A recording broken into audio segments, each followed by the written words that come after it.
Hello বন্ধুরা, কেমন আছো তোমরা সবাই? আশা করি তোমরা সবাই খুব ভালো আছো। আজকে রাত্রিবেলায় ভাবছিলাম কিছু একটা স্পেশাল করব। কারণ জানি না কেন ডিসেম্বরের এই শেষের দিনগুলোতে মনে হয় যেন একটু ভালো কিছু রেসিপি তৈরি করি আর সবাই মিলে খাবারটাকে এনজয় করি। তো সেই কারণেই আজকে বানাতে লাগলাম পোলাও এবং তার সঙ্গে চিকেন কষা। কিন্তু পোলাও করার আগে যা যা কেটে নেওয়ার ছিল সেগুলো এখন কেটে নিয়েছি এবং এখন মিক্সিতে আদা এটাকে একটু বেটে নিচ্ছি। যেহেতু চিকেন কষা করব, তাই আদার সঙ্গে রসুন পেঁয়াজ এগুলোও একটু বেটে নিচ্ছিলাম। তো বাটা দেখো এখন হয়েই গেছে। এরপরে আমি চলে এসেছি চালের কাছে।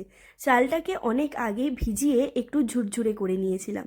আর এদিকে দেখো এখন চালের মধ্যে দিয়ে দিলাম যতটা পরিমাণ ঘি লাগবে সেই পরিমাণ ঘি এবং তার সঙ্গে সামান্য নুন টেস্টের জন্য। এবং নুন দেওয়ার পরে দিয়ে দিচ্ছি সামান্য পরিমাণে ফুড কালার। তোমাদের কাছে যদি ফুড কালার অ্যাভেলেবেল না থাকে তাহলে হলুদও ইউজ করতে পারো। এরপরে দিয়ে দিলাম অল্প আদা বাটা। তারপর এটাকে ভালোভাবে মিক্স করে নেব। মিক্স করার পরে কি করব সেটা তোমাদের সঙ্গে নেক্সট পার্টে শেয়ার করব। আর এই ভিডিওটা ভালো লাগলে প্লিজ ভিডিওটিকে শেয়ার এবং লাইক করে দিও। টাটা।